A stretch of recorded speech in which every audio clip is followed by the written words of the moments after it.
Don't tell me you've forsaken your beloved whiskey and whiskies. No. I just changed their color, that's all. I'm going for the pale pastel shades now. They're more becoming to me. ¿Alguna vez has visto una película antigua y te has sentido desconcertado por los extraños acentos mitad británicos y mitad estadounidenses empleados por los actores de las películas de la década de los 30 y 40? Sí, An Affair to Remember, Gone with the Wind y Breakfast at Tiffany's son todas producciones estadounidenses seminales. ¿Por qué Cary Grant, Scarlett O'Hara y Audrey Hepburn suenan como si hubieran estado bebiendo té? La respuesta a esto es algo llamado el acento transatlántico. A veces se piensa en el acento transatlántico como esta forma antigua de hablar en las películas de los años 30 y 40, pero su uso y su impacto se extiende mucho más allá del cine estadounidense. A veces denominado el acento del Atlántico Medio o transatlántico, este es un dialecto cuidadosamente elaborado destinado a imitar a la élite de la clase alta. Es una mezcla de la pronunciación del inglés británico y del inglés estadounidense. No suena completamente británico y tampoco suena completamente estadounidense. Sin embargo, una cosa es segura, y es que este acento de millonario es una farsa. Este acento es totalmente falso y la gente, especialmente aquellos en el escalón más alto de la sociedad, aprendieron conscientemente a hablar con este acento mientras asistían a internados exclusivos. Pero antes de que continúe explicándoles todo esto, les recuerdo que aquí está mi Instagram donde me pueden seguir. Por favor, síganme, me ayudaría un montón. Dejen un like, coméntenme algo, suscríbanse, compártanlo y todos ese tipo de cosas que son súper fastidiosas de pedirle a la gente, pero significaría mucho si lo hacen. Ahora sí, para continuar.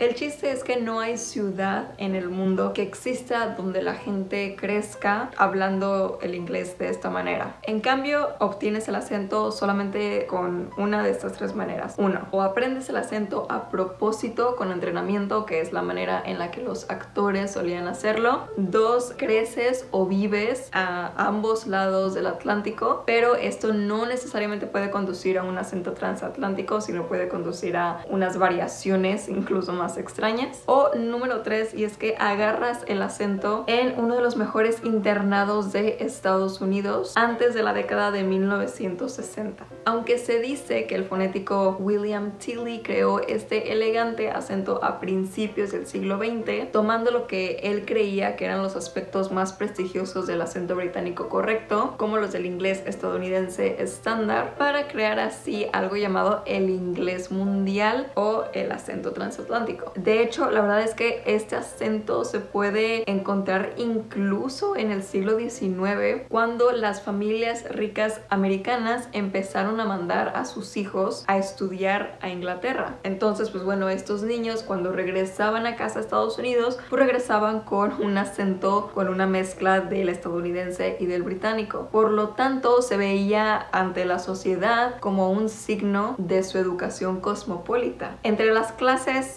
socioeconómicas más altas de la costa este, el acento transatlántico pronto se convirtió en la pronunciación de facto. Franklin D. Roosevelt, Norman Mailer y Jacqueline Kennedy fueron solo algunas de las personas en la esfera pública que utilizaron el acento con gran éxito social. La autoidentificación del acento transatlántico fue muy atractiva para aquellos que deseaban presentarse como prestigiosos. Los acentos son una gran parte de nuestras señales sociales y de nuestras identidades sociales, dice el coach de dialecto Chris Lang. Es como nos identificamos a nosotros mismos, a nuestra familia, a nuestros amigos, a nuestra comunidad y a los grupos sociales. Para la década de 1930, el acento transatlántico se convirtió en una forma de reclamar el propio espacio en las altas esferas de la sociedad. Pero ahora hablemos de cómo es que esto se incorporó a Hollywood. Y es que bueno, la edad de oro de Hollywood proporciona un ejemplo perdurable de cómo la industria utilizó el acento transatlántico. Desde la década de 1930 hasta 1950, el sistema de estudios de Hollywood alentó activamente a sus estrellas a utilizar este acento como una afirmación de su elitismo. Los estudios aseguraron meticulosamente de que sus estrellas actuaran, se vieran y sonaran exactamente como ellos querían. Hay muchas teorías sobre cómo esto se convirtió en un tipo de estándar. Lo más probable es que cuando la era del cine mudo fue arrasada por las primeras películas sonoras, también lo fueron los rostros famosos de esas películas, justamente debido a sus voces. La estrella del cine mudo Gloria Swanson una vez bromeó diciendo, y cito, "No necesitamos diálogo porque teníamos rostro". La expresión, como sabemos, en el cine mudo es primordial y la actriz Clara Bow era una maestra para esto. Bow nació en una vivienda destartalada en el viejo Brooklyn y sufrió un vertiginoso ascenso al estrellato en películas como It de 1927 y Wings de 1927 también. Su puchero malhumorado y sus ojos rasgados llevaron a Paramount directamente al banco. La gente pagaba por mirarla a los ojos. Sin embargo, cuando Clara escuchó su voz por primera vez grabada, se horrorizó y dijo, y citó, "Odio las películas sonoras". Esto lo dijo en The Real. Son rígidas y limitantes. Pierdes mucho de tu ternura porque no hay una posibilidad de acción. Y la acción es lo más importante para mí. En The Wild Party de 1929, toma tras toma, los ojos de Bow se movían nerviosamente hacia el micrófono en lo alto, haciendo que el director tuviera que hacer la misma toma una y otra vez. Esta nueva presión a la que Clara se vio enfrentada finalmente conduciría a una caída que solamente Hollywood podría desencadenar. Bow, aplastada bajo las presiones de la fama y del trabajo, ingresó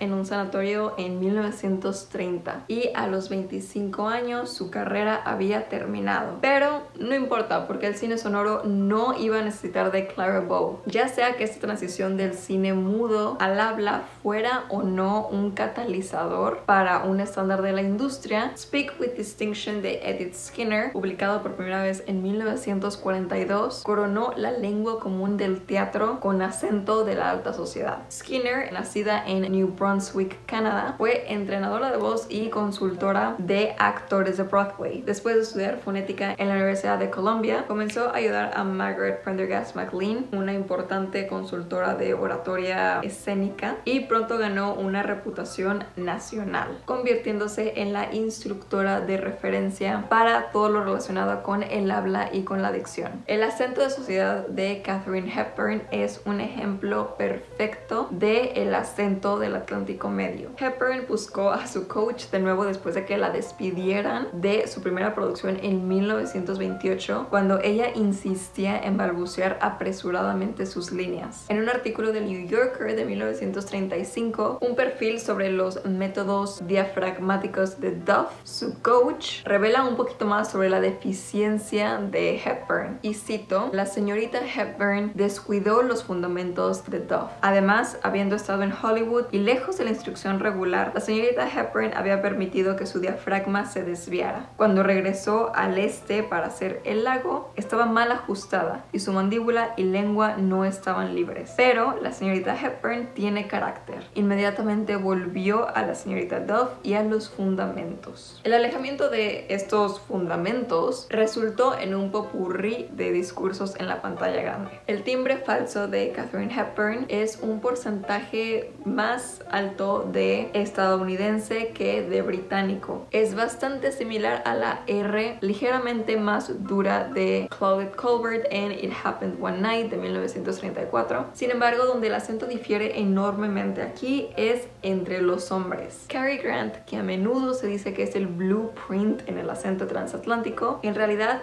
nació en Gran Bretaña. Llegó a la edad de 16 años a Estados Unidos y llegó como un zanquero para la compañía teatral Bob Pender, pero abandonó esta compañía después de una gira de 2 años para finalmente quedarse en Estados Unidos y seguir esa carrera como actor. Esa trayectoria transatlántica que hizo dio como resultado un acento que no se podía fijar fijar en un mapa, no era de ninguna parte en particular. Pero es extraño entonces que otros actores masculinos famosos en ese momento, como Jimmy Stewart y Humphrey Bogart, tuvieran formas de hablar tan salvajemente libres, eran muy distintas. Sus acentos eran muy propios. El primero siendo un dialecto lento, rural de Pensilvania. Well, then you could swallow it, and it'd all dissolve, see? And the moonbeams would shoot out of your fingers and your toes and the ends of your hair. Y el otro es un giro a un acento regional de Nueva York. Louis, I think this is the beginning of a beautiful friendship. Pero después hablaremos de cómo esto afectó el acento transatlántico. El chiste es que aparte a los directores les gustó mucho el acento por su neutralidad y sofisticación, lo que facilitó su uso en películas que, por ejemplo, no tenían un escenario en específico. Muy pronto, el dominio del acento se convirtió en un requisito previo para los actores que intentaban ingresar a la industria. Por lo tanto, necesitaban ir con un especialista o asistir a una escuela que específicamente otorgara dicha educación para aprender dicho acento.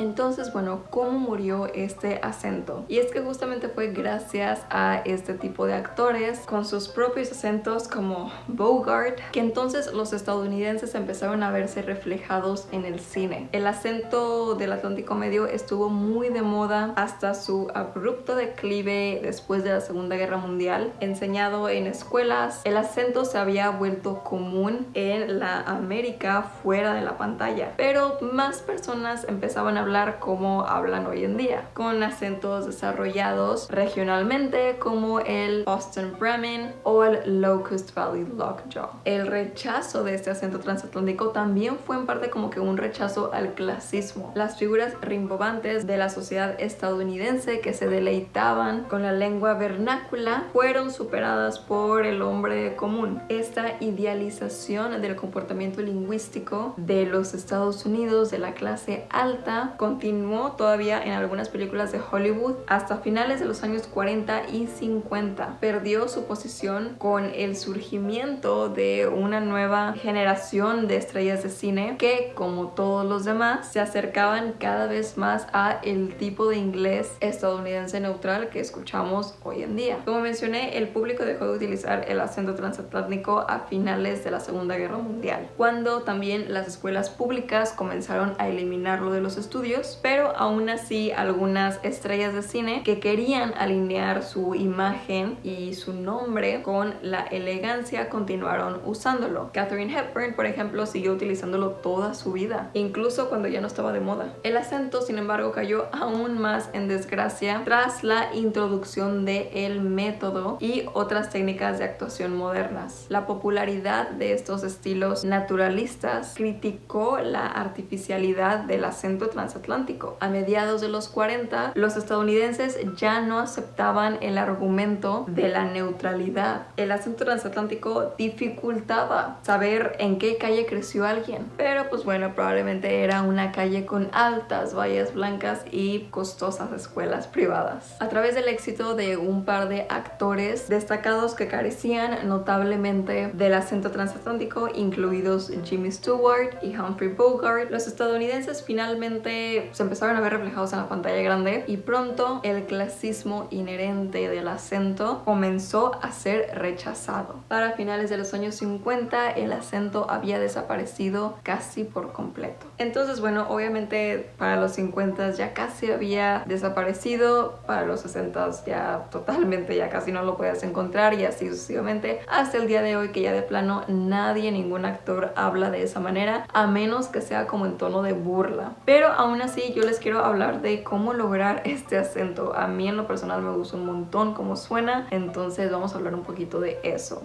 Aunque la mayoría de los actores contemporáneos no necesitan usarlo, aprender diferentes dialectos puede ser en realidad bastante educativo para aquellos que quieran profundizar sus habilidades de actuación. Aprender el acento transatlántico cae en la timonera de las habilidades del acento universal, y pues aprender un acento puede ayudar un montón a un actor a ser más competente en el aprendizaje de otros también. Cada vez que aprendes un acento, dicen por ahí, aprendes una técnica, y la técnica libera al actor. Entonces, bueno, número 1 es estudia el acento. Este acento es una desviación del acento estadounidense, por lo que se recomienda dedicar tiempo a escucharlo una y otra vez activamente y notar las diferencias, los patrones y los factores distintivos también. Expertos recomiendan además leer el libro fundamental de Edith Skinner de 1942, Speak with Distinction. Número 2, estudia a los grandes. Después de estudiar el acento en sí, la mejor manera de aprender a hacer el acento transatlántico es estudiar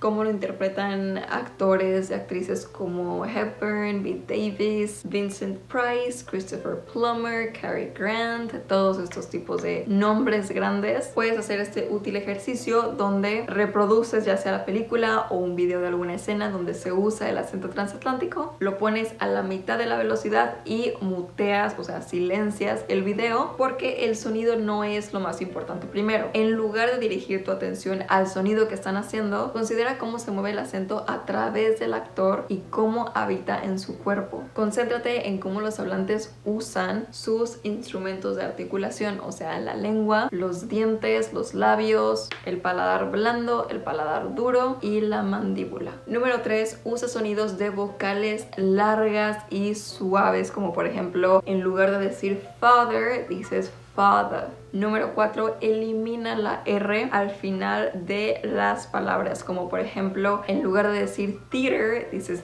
theater. En lugar de decir winner, dices winner. En lugar de car, dices car. Y en lugar de after, dices after. Esto para lograr la falta de erticidad que combina perfectamente la pronunciación del inglés británico con el americano. Número 5, enuncia demasiado la letra T. Tienes que enfatizar la letra T lo más claramente posible, particularmente en palabras que tengan una T en medio. Por ejemplo, better se convertiría en better y 20 se convertiría en 20. Número 6, falta de coloquialismos. El acento del Atlántico Medio no suele usar ni coloquialismos ni jerga regional, lo que hace que suene más formal y más académico. Número 7, habla rápido. El acento del Atlántico Medio a menudo va de la mano con el habla rápida. Piensa en Cary Grant y Rosalind Russell en His Girl Friday de 1940. Almost gives him a feeling he wasn't wanted. Oh, now look, Junior, that's what divorces are for. Nonsense. You've got an old-fashioned idea. Divorce is something that lasts forever, till death do us part. Why, divorce doesn't mean anything nowadays, Hildy. Just a few words mumbled over you by a judge. Habla lo más rápido posible para obtener una legitimidad. Y número 8, practica. Una vez que hayas estudiado a los maestros y que hayas aprendido los matices lingüísticos, practica tu acento tanto como sea posible.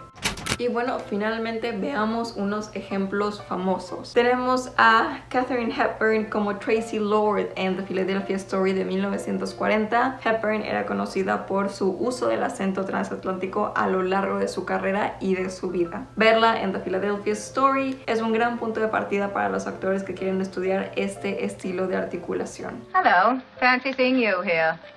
Orange juice? Certainly. Don't tell me you've forsaken your beloved whiskey and whiskies. Bette Davis como Margot Channing en All About Eve de 1950. La actuación de Davis en este clásico representa el compromiso de Hollywood con el acento transatlántico incluso después de que abandonó la esfera de la educación pública. I wish I could have gone to Radcliffe too, but father wouldn't hear of it. Christopher Plummer como el capitán Georg von Trapp en The Sound of Music en 1965. Incluso después de interpretar este papel icónico, Plummer continuó hablando con acento del Atlántico Medio a lo largo de su carrera. And where, may I ask, did they get these Plateloads. Oh, is that what you call them? Y finalmente Orson Welles en Citizen Kane de 1941. We have no secrets from our readers, Mr. Bernstein. Mr. Thatcher is one of our most devoted readers. Aún así, hay muy pocos actores hoy en día que a veces juegan con una variación del acento transatlántico. No es el acento tal cual, pero es una versión renovada de. No es literalmente eso, pero es algo que se le parece. Un ejemplo de esto es Kate Blanchett, lo ha hecho para distintos roles. You gentlemen have ordered. I hope your food isn't getting cold. There's a cable somewhere or something. O también incluso en Star Wars, la versión del barítono profundo de Darth Vader se usa para enfatizar su posición de alta autoridad. The ability to destroy a planet is insignificant next to the power of the Force. Y la princesa Leia también, por ejemplo, enciende y apaga este acento, utilizándolo solo cuando está involucrada en discusiones políticas formales. Years ago you served my father in the Clone Wars. Now he begs you to help him in his struggle against the Empire. O aún mejor, muchísimos de los villanos clásicos de Disney, como por ejemplo Cruella de Vil. Roger, you are a fool. Hay muchos libros bastante completos que lo enseñan. Hoy en día, como dije, ya es algo que ya pasó de moda, ya no se usa, pero aún así muchas personas activamente lo siguen aprendiendo, principalmente para sonar más profesionales en posiciones laborales, diciendo palabras como dons en lugar de dance. Pero bueno, eso sería todo. Díganme qué opinan. Había notado que las películas de antes sonaban diferente. A mí en lo personal siempre me ha fascinado cómo suena. Ojalá las personas de hoy en día hablaran todavía así, porque se me hace bellísimo. Pero bueno, me encantaría saber sus opiniones. Ya saben que me encanta leerlos y nos vemos para otro video. Bye.